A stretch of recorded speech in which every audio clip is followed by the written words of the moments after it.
It is Ground Control from UFC Fight Pass. Hey, everybody, I'm TJ DeSantis. Thanks for joining us for episode 2 of Ground Control. It's the all-new show from Fight Pass where we just basically focus on the ground. Brazilian Jiu-Jitsu, combat Jiu-Jitsu, which, by the way, we saw last weekend down in Playa del Carmen. Phenomenal. CJJ Worlds of Welterweights took center stage on UFC Fight Pass. And then the night before that, we saw Medusa, female-only jiu-jitsu as well. Both of those tournaments contested under combat jiu-jitsu rules. If you missed it, go check it out right now. It is available on demand on UFC Fight Pass. Step into our world. Go sign up. Fight Pass, also your home for some pretty exciting events coming up this weekend. Let's actually take a look at the live event schedule. It kicks off tonight. Pretty much every weekend is fight weekend, or fight week, if you will, on UFC Fight Pass. You got CFFC, doubleheader tonight and tomorrow. CFFC 117 and 118. You got UWC as well. That goes down in Mexico.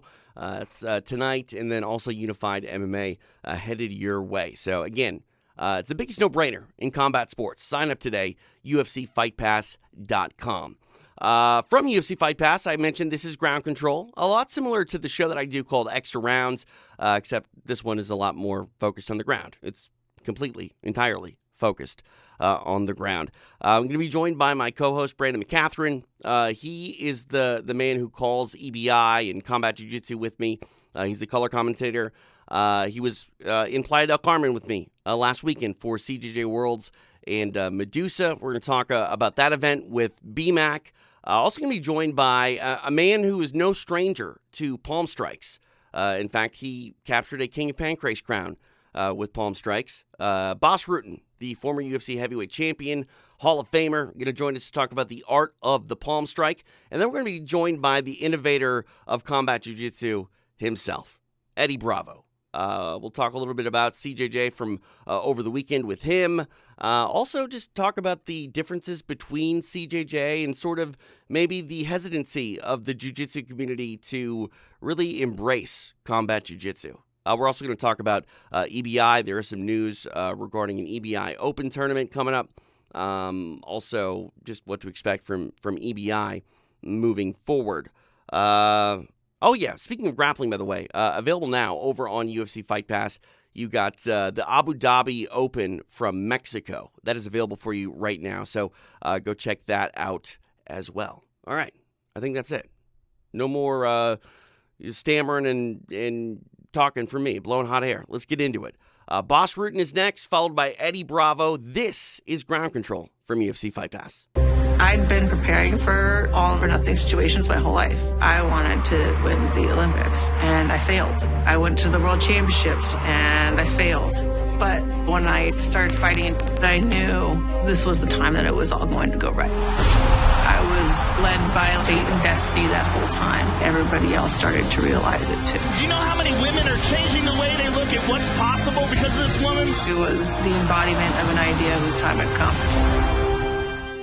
Ground Control now goes out to the former UFC heavyweight champion and King of Pancrase. It is Bas Rutten. Bas, how are you? I'm doing great. I just arrived in Miami for Karate Combat this upcoming Saturday. Nice. I just worked out with our champion, Ross Levine, our middleweight champion. So, and his opponent is working out with Hector Lombard right now. So it's going to be fun.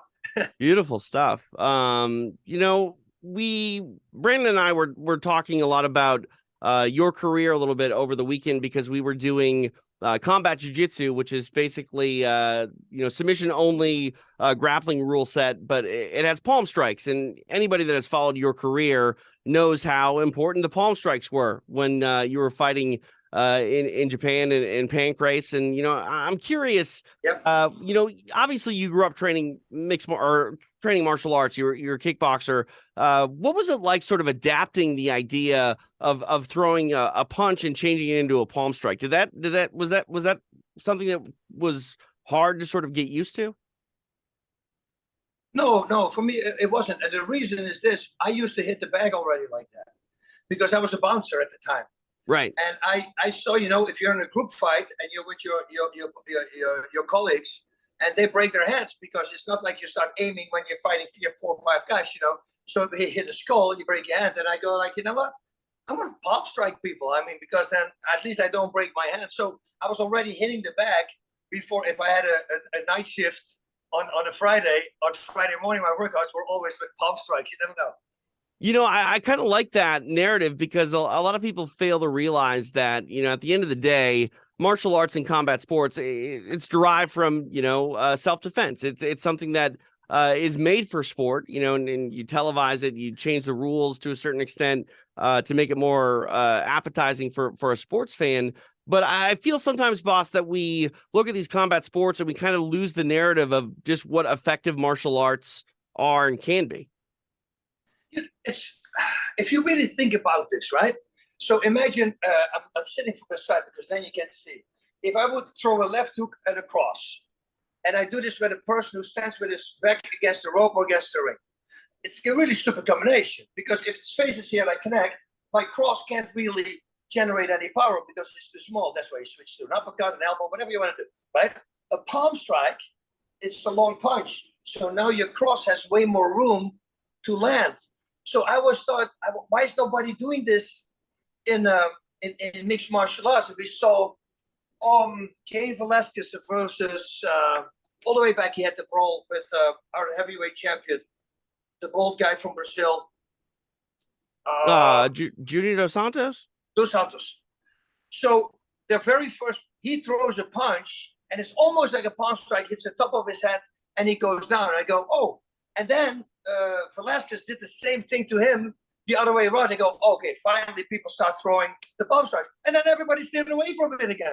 I go, dude, you can see how effective it is. And a palm strike, I'm not hitting you with my fingers. I'm hitting with the bony part of my wrist, and I try to hit you behind the ear. You know, if you just do this by yourself on this speed, you'll feel it because your face is really good. It's used to having impact from the front and from the side, but not from the back. So if you suddenly loop around and then hit with the mouse of your hand, that's what they call. I don't know if they call it in America as well. The mouse with the bone, and you hit behind the ear. Yeah, that's gold. Yeah, you know, and that's something too. Brandon, Eddie Bravo has really talked about the idea with combat jiu-jitsu is they're not slaps, they're palm strikes, and you know, hearing Bas talk about it, it is almost more of a punch than it is a slap. Yeah, for sure. We see that in the combat jiu-jitsu. Like, there's a giant difference between the people who throw these winding slaps and the people who learn to throw these straight down the pipe, open hand strikes. Not the same thing as a slap. What is one of the things, Bas, that people don't understand, that most martial artists don't understand about the palm strike? I don't know. First of all, you have a little bit less range, right? Because it's the fist. If the target is there, this is. So if you think about this, if you're on a short distance with people, right? If I'm in the guard of somebody, and I have what I do, I can put my hand on his chest, and here's his jaw. Imagine his jaw's here, and I would slide up to give him an uppercut. If I do this with a hand, I got this much space. I can create 30% more space by doing this. So the palm strike on this distance, and I know this is short distance just to make a point, that's 30% more load up. So you have more power. So it's very simple in fighting. The longer a strike travels, the more power it can pick up. So in a close distance, this doesn't have a lot of power. Now it has a lot of power. And once you start playing with that, so everything on short distance, if you add palm strikes to it, well, you have, what is that, 3 more inches. And on a little space like this, 3 inches, it's 30%. So you can generate 30% more power than you do it when you do with the fist. You see, with me, everything in my fighting system, it's about distance. Distance is one of the most important things. For instance, if I give somebody a right uppercut, if I tell my students, right uppercut, right straight, you know what they all do? They give a right uppercut, they step back to create the power, and then they come back with the cross. Oh, there's a hole in the floor here somehow. But you see what I mean? If I don't step back and my target is here, I'm jamming myself. The power doesn't have the punch. But I trained them so well that if I say right uppercut, cross, they automatically do this. And while they're reloading for the cross, they step back to create that space. And then they come with the cross. So distance is everything. Short distance, palm strikes are simply more effective. It's not me saying this, it's physics. I mean, you can't argue with science. Yeah, that's what it is. I mean, nobody can deny that. Right. You know, it's like my stance. I got this wide open stance, and they go like, "Why would you? You're an open target." I say, "Yeah, but it's the only thing that I give away." But now let's see what I get in return from it. And this is Mike Tyson. I'm wide open. Why nobody ever knocked me out to the body? Mike Tyson fights like that. Chuck Liddell fights like that. I know a lot of fighters. Nobody went ever down to the body. How is that possible if it's such an easy target? Right. But you see, but what you're opening up suddenly, you have power, almost equal power in your left kicks, because now you can start rotating your body with the kicks. Everything opens up. So that's what I never understood, why people not more people in mixed martial arts are having a wider stance, also checking low kicks. You know, it's so much easier when you have an open stance than when you blade. When you blade, you can't check low kicks. You simply can't. Yeah. You know, Bas, we're focused primarily on jiu-jitsu and the ever evolving sport that is combat jiu-jitsu. I'm curious, have you seen the rule set? Have you seen Eddie Bravo's creation with the palm strike jiu-jitsu on the floor? I've heard about it. I talked about it. I was actually doing Eddie's podcast like a week ago, and we talked about it as well.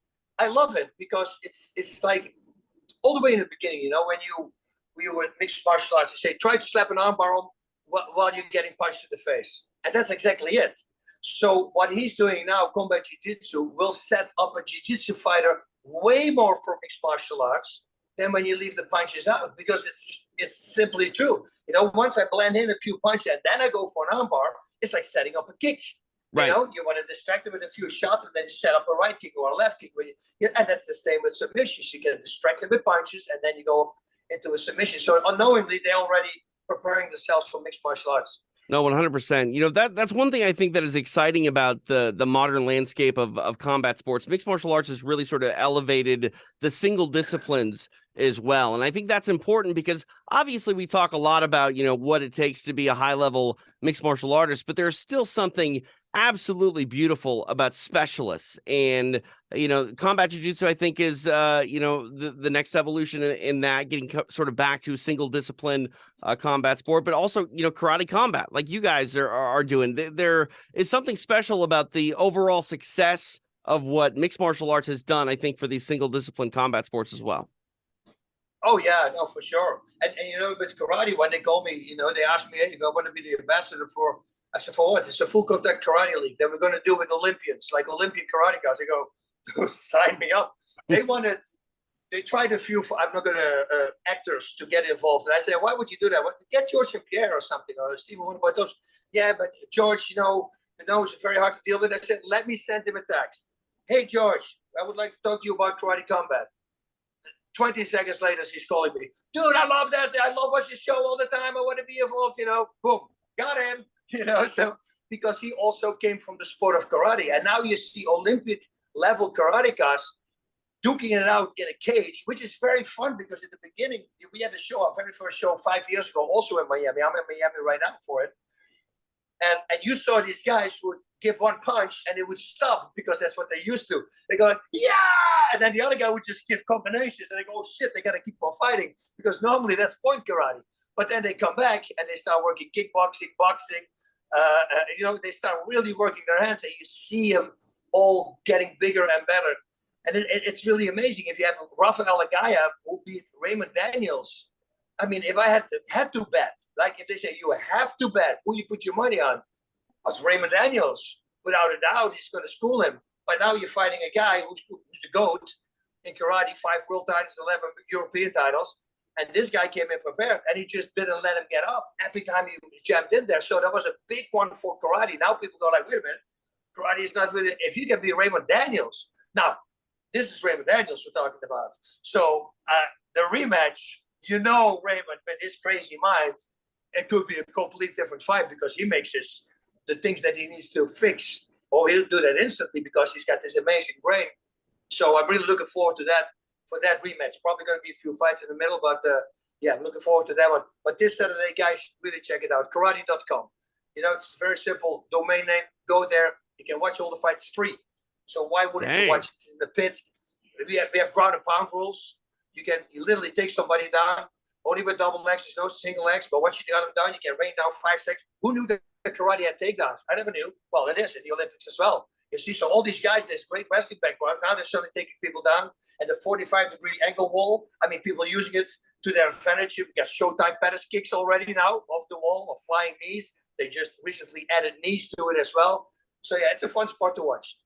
It's awesome to watch how it's evolved too. Like just exactly what you're talking about. You're seeing guys jumping off of the wall now.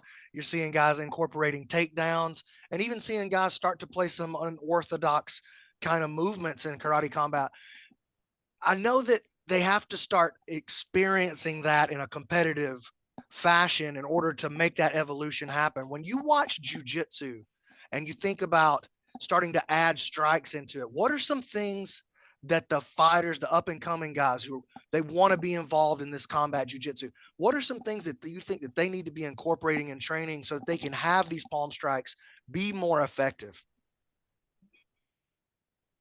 You know, it's what I used to do. You sit on the back, sit on the back, work for 2 minutes, you ground and pound with palm strikes, put your back in your guard, roll on your back, and start doing the same thing. And again, if I'm on my back and somebody's face is here, if I hit him with my fist, this is the distance I have. As soon as I switch to a palm strike, again, I got more distance, so I can generate more power. So from your back, if somebody's here, a palm strike is way more effective than a fist is. So that's what they should do. They should put the back in their guard, be on top, any position, and start throwing palm strikes from there. I also really like laying in the guard. And what I'm doing is I always look away, like I don't know what I'm doing. If I want to escape, for instance, and somebody has me in the guard, what in backwards I would do, I would put my arm right in the middle, and I would look away, like I'm looking at his legs. And then he would think I'm an idiot because he would right away go for an arm bar. So because I give him an arm, but as soon as he goes for the arm bar, I just escape and now I'm a side mount. So that was a really easy way for me to escape the guard. I would just give him my arm, look away like I'm an idiot, because I know he's going to go for it. And as soon as he throws his leg over, I just go to the side mount. Things like that, they have to really start working on it because it's super effective. And what they can do also in combat jiu-jitsu, they can try to untangle the legs behind them, right? When the feet are hooked. And you see a lot of these guys, they want to pass the guard, so they try to unhook those legs. Well, do that the very first time. Well, it doesn't work. And then you do it again. Now they're really going to focus on keeping that guard closed. But now it's a fake, and you come back with a strike. You see, and if you make that palm strike, again, you have more reach. Statistics say, physics say, that you will have more damage. Impact, I should say, impact, not damage. The knuckle can cut you. And the palm strike probably is not going to cut you, but the impact will be more powerful with the palm strike.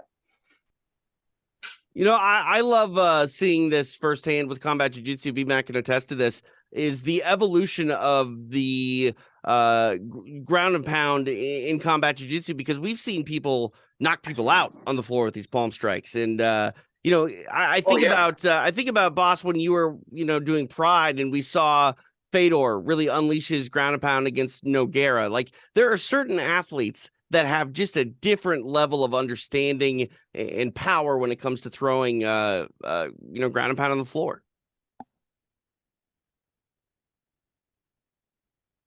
Oh, we lose him? Almost striking, but you got me? Yeah. So we got you. I'm still with you guys, right? Yep, we got you. Okay, good. So this is our power, right? You can generate a lot of power. Doesn't mean you can knock somebody out. There's people with long, strong arm powers. Good. Rotating your upper body, this is when you start using body weight. And once you start using body weight, you simply have more weight in your punches, so you knock people out. So the most important, that's why the thing that I just said, that unhooking, well, now it comes all the way from the back. The punch is going to just hit way harder. So that's what they have to understand, upper body rotation. And if my target is here and I try to hit with body shots, it's not going to work. If I still want to create a little bit of damage, I can rotate my whole body. Now I have space in order to land that body shot. So everything in fighting, I'm telling you, is upper body rotation. It's better for your kicks, better for your counters, better for your punches, makes your punches longer. Everything becomes better if you rotate. But somehow, a lot of people don't like to do it. I don't know why. Hey, who do you think the best ground and pound fighter was in mixed martial arts history, Bas? Well, I thought that Fedor was very scary. Yeah. With his ground and pound.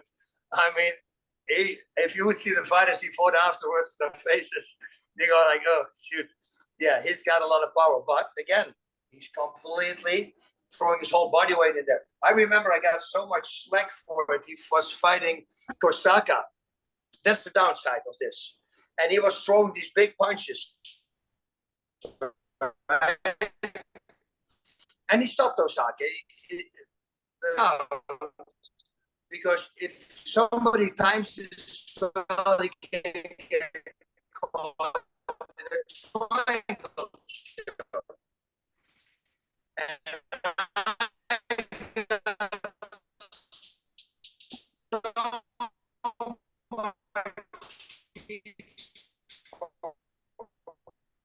Everybody started taking me that I was stupid. And Trader loaded up that punch, video out of it. He says, you remember Bas Rutten? So got next to each other. He said, well, in the end, he was right. I mean, you set yourself up. But again, if you know this, that you work out in training and you just simply tell your opponent, try to triangle choke me. And if you do this 150 times the correct way, well, nobody can do it because you simply prepare yourself for it. Awesome, boss. We got a little bit of technical issues here with your connection, but I think this is a better place to wrap it up now. I appreciate your time, sir. Thank you so much. Good luck with the show coming up this weekend in Miami, and we'll have to have you back again, and we'll talk more about a variety of things. We can talk to you all day. Pride Month is coming up here on UFC Fight Pass. April is Pride Never Die Month, and maybe we'll have you back. We'll talk about some of the old school stories. Sounds good, my friend. DJ, Godspeed. Thanks, boss. It's been an honor. Thanks, boss. Always good to see you. Thank you, guys. We're back here on Ground Control from UFC Fight Pass. TJ DeSantis, along with BMac, Brandon McCatherine, and we are now joined by Eddie Bravo, who should still be living in the afterglow of two really amazing events last weekend down in Playa del Carmen between Medusa and Combat Jiu-Jitsu Worlds, the welterweights. Eddie, I've been around since EBI 3 and the entire run of Combat Jiu-Jitsu. Both shows, Medusa and CJJ Worlds, were in that Combat Jiu-Jitsu form. And honestly, I don't know if there's been a better weekend in this, show's history. Both of these shows really delivered and did so in a way that it's going to be an unforgettable night, I think, for a lot of years to come. Yeah, I was really surprised, pleasantly surprised at the attendance for Sunday show, especially the Medusa show on Saturday. It was like half filled. We had a little mini arena, and Medusa is still in its developmental stage. We just decided, with this show, fuck sub only. We're going all CJJ from this point on. But the crowd Sunday was insane. It was like the stars aligned. It was a couple things. It's like all the work we've all done, me, you, BMac, Victor, Tori, all the work we've done in Mexico since really day one, since EBI 1. All the work in EBI 10, we went to Mexico City when Gio Martinez won. All the work we put in finally paid off. And Brandon Moreno was there too, UFC champion, Mexican. He was our special guest. So that, with all the work we've done, it was just insane. And the government in Playa del Carmen, that's where we did the show, they're all about it. They love it. They want to do it more often. And man, that Sunday show, that was our biggest crowd ever. And it was insane. I couldn't believe it. I mean, I couldn't believe it. It was such an amazing show, and to see all the competitors revel in it, and they were just like all coming out. Alan Sanchez, you never seen Alan Sanchez getting crazy. that energy, yeah. It goes back and forth. The crowd gives the fighters the energy, and then the fighters fight harder and give it the energy back to the crowd. It was insane, and it's just going to get crazier from this point on. I'm happy you brought up energy. I've been, fortunate to call a lot of, fights in my time. And one of those was a Roy Jones Jr. boxing match in his hometown of Pensacola. And that was pretty crazy. But still to this date, I've called like 200 combat sports shows. To this date, there have been two cards that stick out to me more than anything else. And one you already mentioned was EBI 10. Gio Martinez winning in the Velodrome. in Sinar and Mexico City was unbelievable. And then this last Sunday, Andrew Tackett winning down there and watching his star, rise and grow on that level was pretty special. But Eddie, there's something about these Mexican fans, and like we all know about the Mexican heritage in boxing, but I'll be damned if this isn't a hotbed down there in Playa del Carmen and Cancun for these Mexican fans to really embrace jiu-jitsu, and they've done it in a way that honestly I never thought possible. Yeah, like I said, from day one, from EBI one, the Mexican audience was our priority. Victor Davila, my partner in all of this, he's about as Mexican as they come, and he's the Spanish commentator for the UFC, and he's he's right up there with BMac and you, TJ. He does both. He's like a play-by-play color guy. It's crazy. But he's such a good communicator and speaker, and Mexican as fuck. And from day one, he had some connections with Televisa, Telemundo. So the plan was from day one to get the Mexican fans and the Mexican jiu-jitsu fans, MMA fans behind EBI and combat jiu-jitsu. And little by little, we've been chipping away. We never got no Mexican deal. But what we did get, we got a Fight Pass deal. We were trying to get a Telemundo deal, Televisa deal, but we got a Fight Pass deal. And the Fight Pass deal is awesome. Fight Pass has been great. Nothing but support. I love everybody at Fight Pass. I mean, Crowley's a bad motherfucker. Techi's a bad motherfucker. We're just trying to make the best possible show. That's all I'm trying to do. I'm not trying to make the most original show. I'm not trying to make I'm going to make it original. I want it the best. A lot of aspects of combat jiu-jitsu are not original. I mean, combat jiu-jitsu comes from Brazil, taperia. They were doing that shit in Brazil. I just made it a sport. I didn't invent it. I just popularized it. Is that the right word, BMac? I think so. Yeah, I think we're gonna go with popularized it. We just kept hitting, and we did last year. We did 2 combat jiu-jitsu open tournaments in Mexico. That was insane. In Mexico City, I was there. Like, I've been to jiu-jitsu tournaments with 6 mats, 8 mats, 10 mats for the last 25 years, but I've never seen 6 mats of people grappling and fucking each other. I was standing there at this tournament going, oh my God, there's 6 MMA fights going on at the same fucking time. What is going on? In the United States, we would have been sued. We would have been shut down. Dog. We would have been shut down in the United States. That one guy popped his shoulder. Out. And instead of getting carted off to the hospital, the EMTs there, we had a medical crew there. We're trying to do standard shit, even though we're in Mexico. We care about the fighters. We got a medical team there. Mexican medical team's a little bit different than American medical team. They got the dude's shoulder. They pulled that thing back into place, and he continued to fight. And he won. And he won. He won. He won. And then he fought another fight, and he won. We were like, what? I love Mexico. They don't fuck around in Mexico. So Mexico's just the spot. They love the cachetadas. They love the putazos. They love jiu-jitsu with strikes. And that's my favorite shit. That's my favorite part of the UFC. It's not the boxing. It's not the kickboxing. I love that shit. That shit's awesome. I wish I could kickbox like fucking Bob Sapp. You know what I mean? That's not where I thought you were going with that one. But my favorite part of the UFC is the groundwork with strikes. That's what combat jiu-jitsu is my favorite part of MMA. So obviously over the course of the weekend, we talk about the Mexican fans and like just the culture and the atmosphere and the energy. Obviously 2 big stars over the weekend. Andrew Tackett, clearly huge star. But for me, the other big, there was like a breakout from the Medusa card, Yasmin Martinez. Oh man. Yeah, the Mexicans get behind Mexicans. And the crazy thing is, if you're Mexican, they're gonna scream for you. They're gonna make so much noise. But they fell in love with the white boy. They fell in love with Andrew Tackett, and they were chanting, El Güero, El Güero, El Güero. That's like the white boy. The white boy.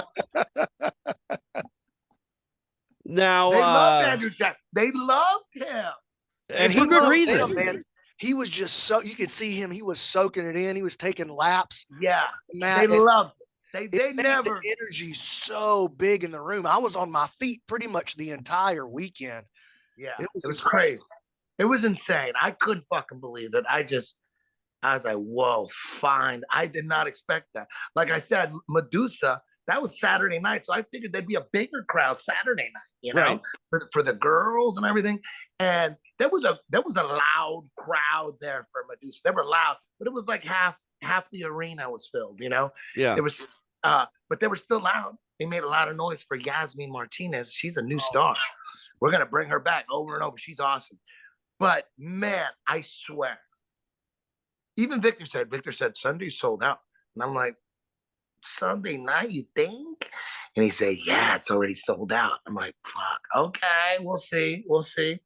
And boom! It was crazy. It was fucking crazy. We love Playa del Carmen. We're gonna come back. We're just gonna keep building in Mexico and see where this takes us. You know, Brandon Moreno, big shout out to him. Thank you for showing up. He was a big part of that. I mean, I'm not gonna pretend that he wasn't. He was. Brandon Moreno is like Julio Cesar Chavez of today. He's amazing. And so many Mexican champions. We got 3 in the UFC. You got Yair Rodriguez, Alexa Grasso, Brandon Moreno. I would love to get those guys in there, that guy and that girl in there. What do you think is the big future? Where do you see this going? I mean, obviously it's my favorite rule set. It's your favorite rule set. It's TJ's favorite rule set. A lot of people, anybody that's there and sees it in person, they fall in love with it.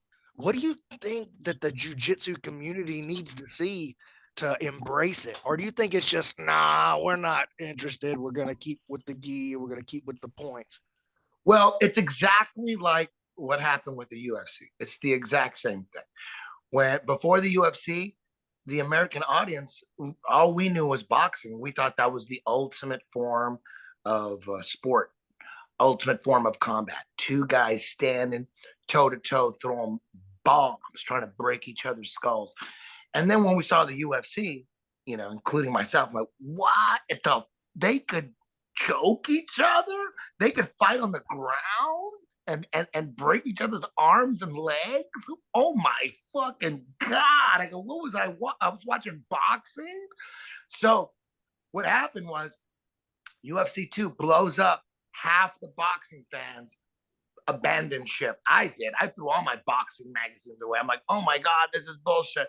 I threw all my boxing magazines away, all my Julio Cesar Chavez, Roberto Duran, Oscar De La Hoya, all that shit. Threw all that shit away. Got balls deep in the UFC right away. I go, this is the real shit. But it was obvious to me because the UFC had boxing, just like boxing did. But it had everything else too. Kicks, punches, groundwork, takedowns, grappling, wrestling, chokes, joint manipulation. I'm like, on paper, it's way better than boxing. It's like on paper, a house with 10 rooms is better than a house with 1 room on paper. But there's still going to be people like, oh, I like the 1-room house. I don't need that big house. You know what I mean? There's still people that are just like, I grew up in this fucking house. This is the best house, you know? So on paper, the UFC, MMA, is way better than boxing. Yet there's still a lot of pure boxing fans, and they think MMA is human cockfighting. Oh, that's not sport. It's not Boxing is the real science. So it's the same thing with jiu-jitsu, right? On paper, jiu-jitsu with strikes is better than jiu-jitsu without strikes. On paper. I mean, that's like fact. That's a science.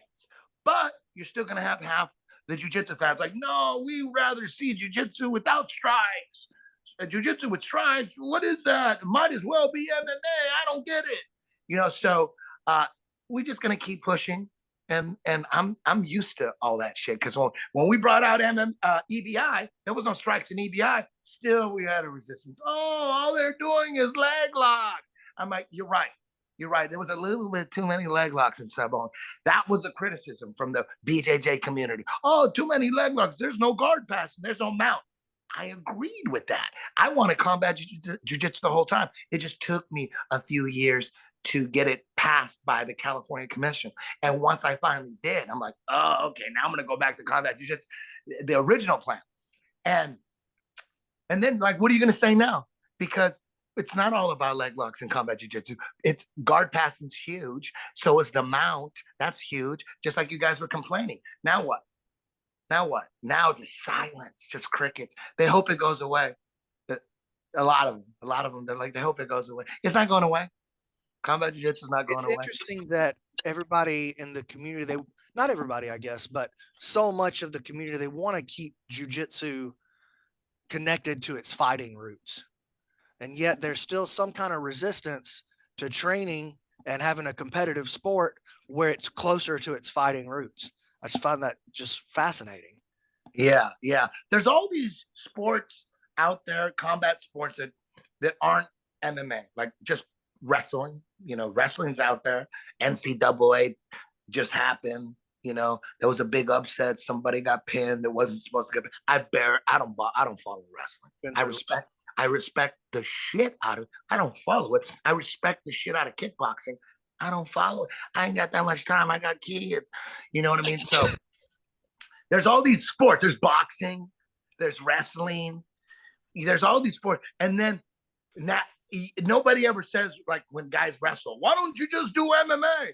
When people are watching kickboxing, no one's saying, why don't you just do MMA? When people are just watching boxing, like, why don't you just do MMA? But with combat jiu-jitsu, because it's new, and with anything new, half the population still is in a retardation state.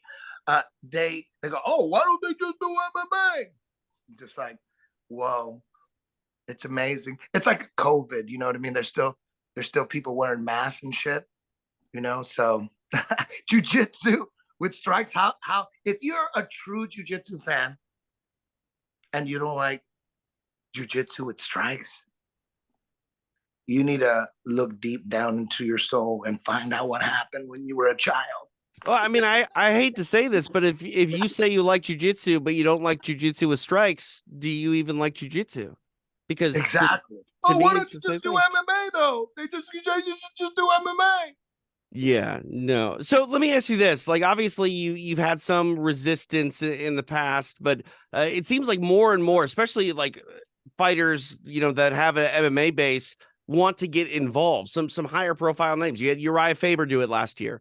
You're starting to create more and more stars that are CJJ based. Have you had more veterans approach you, Eddie, about trying to get involved and competing on the CJJ mat? A little bit, not. MMA fighters would rather do combat jiu-jitsu than sub only, because generally overall, pure MMA fighters can't compete with the high level sub only guys. But you add strikes, you meet in the middle, so they're a little bit more open to doing combat jiu-jitsu. But I mean, you even look at bare knuckle boxing. Same thing. Bare knuckle boxing on paper is way better than regular fucking boxing. How could you like regular boxing better than bare knuckle boxing? Imagine if Ryan Garcia and that Gervonta Davis, is that his name? Mm-hmm. Imagine if that fight was bare knuckle. That would be fucking insane, right? Yeah. Imagine Manny Pacquiao and Floyd Mayweather do it one more time. Bare knuckle. The world would explode. The only reason bare knuckle isn't that big is, one, it's new, and and they don't really have the big names yet. But right now they're at that stage where they're getting UFC fighter, former UFC fighters, former Bellator fighters. Right now they're at that stage. Still not at the high level. Still not at the high level. But once they get the high level fighters, the high level boxers, why would anybody watch regular boxing where they have big ass gloves with big pillows on their fists as opposed to bare knuckle? So it's another thing, like combat jiu-jitsu. It's another thing, like on paper, jiu-jitsu with strikes should be more entertaining than jiu-jitsu without strikes. It should be, and it is. But half the people are like, no, do MMA. Don't know what is this ridiculous shit. So I'm used to that shit. I've been getting that shit my whole life. We're just gonna keep moving forward inch by inch, dog. As we talk about the global expansion of combat jiu-jitsu, what do you see coming up in the next, let's just call it 3 years? What do you see for combat jiu-jitsu? I really think that the team duel, the combat jiu-jitsu team duels, I think that's going to explode. And right now, it's not confirmed, but we're trying to put together another combat jiu-jitsu team duel, trying to get a Dagestan team up in there. Dagestan. Let me see those Murgamedovs in a team duel with combat jiu-jitsu. They might crush, they might kill, but I want to see it. I'll put my 10th Planet guys against Dagestan combat jiu-jitsu. We'll throw out Team Alpha Male because Uriah Faber's team, and they're always down. And whatever team, Andre Galvao wants to put an Atos team up in that motherfucker. How about we do Team Alpha Male, Atos, 10th Planet, because we're always down, and Dagestan? Oh my God, that's the future, I think. You see, that's what I love about it. Like the evolution, you don't really know what's going to happen. So go out there and have them fight. Let's make history. I would love to see it. Hey, who knows? Maybe Dagestan cleans everybody out. We're going to find out. I'm working on it. Oh my gosh, that's going to be incredible. I can't wait to see that. And we just pitch it as Sambo versus jiu-jitsu. There you go. It's going to be kill. Eddie, you look good, dude. What's going on? I'm lifting hard, dog. Fucking Chipsa in Tijuana. Chipsa, boom. Cellular Performance Institute. Damn. They fixed my shoulders. I had torn labrum, both of them. My shoulders were fucked. Bop, bop, bop. 5 months later, boom. So I've been lifting. My lower back's still fucked up. It's hard. I can't roll at this point. Hopefully it'll heal up. I've been doing a lot of yoga as well. But I'm just lifting, doing yoga, teaching, smoking, same shit. We can't see your lower back though. We can only see the guns, dude. So you're good. You don't want to see my lower back, dog. You don't want to see because my ass is right there and it's popping, dog. There squats. It's popping, and I know you're married with kids, so we don't want to get into that. I can appreciate that. All right. On the way out here, I want to talk just real quick about Andrew Tackett. You talked about the Mexican fans getting behind him. Another young kid. The youth revolution and movement in jiu-jitsu, it continues. And at 19 years old, this guy could be in a lot of ways the future star, the present day sort of poster boy for CJJ. Dude, he's got an older brother named William Tackett. He's going to do the next middleweight show. And they got a younger brother who's like 15. I don't know his name, but they've all been doing jiu-jitsu since they were like 6 years old. And it shows, when you grow up doing jiu-jitsu and grow up competing, look at the Rotolo brothers. They're insane. And the Tackett brothers, they're another group of brothers that, man, they're going to be hard to deal with for anybody. And hopefully Andrew Tackett comes back to defend that title. We'll see. I think he will. The energy and the reception that he got from those people, that's addictive, man. He's not going to be able to get away from it. Yeah, I mean, how would you not want to be a part of something like that? How do you go back to an empty room watching jiu-jitsu after you're on the mat experiencing that? Right. It's like how a rock star, after he retires, he just turns into a disaster. You're addicted to it. That feeling is unlike anything else. Yeah, it was crazy. I'm addicted to it. So I want that. I want to go back to Playa Carmen and do it. We got a bantamweight show coming back in July, and we're probably going to do it in the same spot. We're talking, we're negotiating. We're probably going to do it. I hope so. Elias Anderson's going to come back to defend his title. He won the last bantamweight combat jiu-jitsu worlds. And Richard Alacorn, who won it the time before, he's coming back too. He saw this weekend show and he hit me up and goes, dude, put me in that motherfucker. You know what I mean? So we got that whole card filled up too, man. We got a lot of killers. Yeah, I love it. I love it, and can't wait to see the next installment of that. We were also doing reads on the show on Saturday and Sunday. You got an EBI Open tournament coming up. What's the details with that? Yeah, we got our first EBI Open. Let me get the date. We moved the date. Let me check real quick. Are you guys still there with me? Yeah, we're here. You still there? We are here. Let's see the date. Maybe you could still see me. No, we don't see you right now. We moved it to June 20th. June 20th. Eddie's We just straight up lost him. All right, EBIofficial.com if you want the date available there. Eddie, we lose you? All right, he gone. Let's write a song about him while he's gone. Oh yeah? What kind of song? I'm gonna beatbox and you're gonna freestyle. Oh no, that's a bad idea. All right, you ready? No. Hang on, might have got him back here. No. No. All right. Well, what better way to wrap up the show than by being told we should wrap up the show because Eddie's not here. Want to thank Bas Rutten for coming on the air, of course, Eddie Bravo. I want to thank you, BMac, because, again, I'm not being hyperbolic when I say that this last two shows, Medusa and especially Combat Jiu-Jitsu Worlds on Sunday night, were two of the better events I've ever been a part of. And there's something about that level of energy and excitement that just comes from that crowd. It goes to the athletes and it fills my heart up with just absolute joy and motivates me to, be more excited and look forward to the next chapter of watching this great sport evolve. I feel really lucky to be able to do what I do, man, to be able to work with you. You're super professional. You're amazing at what you do. And I just feel blessed to just even be a small part of all this, man. So thank you.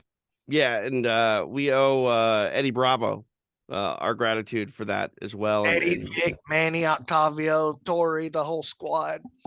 Yeah, they put up with us, and I don't know why. You'd think they're smarter than that.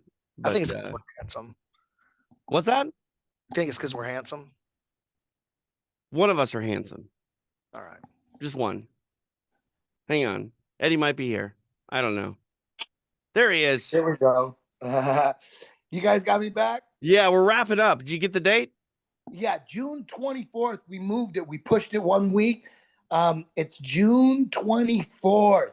On the broadcast, it was a week prior, like whatever that is, like June 17th or something like that. June 24th, EBI Open, white belts, blue belts, purple belts, brown belts in El Paso, Texas. Go to, I think it's EBIofficial.com to sign up, or you could go to a DM on EBI at EBI Official on Instagram. It's going to be fucking wild. All right. Awesome. Can't wait for that. Can't wait. Is there a date? Do we know? Are you doing EBI this year, Eddie? There's no date, but yeah, EBI will be back again. We just did the EBI Absolute show, and that was insane. Nicky Rod won that. Him and Kyle Bain were in the finals. It was insane. We're going to do another one. I'm not sure of the weight class yet. Maybe 45 when we bring Gio Martinez back. I don't know. We'll see. We'll see what happens. Awesome. Well, Eddie, appreciate the time. Congrats on another great show this past weekend in Playa del Carmen. If anyone missed it, go check it out. It's available now on demand over at UFCFightPass.com. Thanks, Eddie. Thank you, man. Thank you, guys. You guys are awesome. Love you.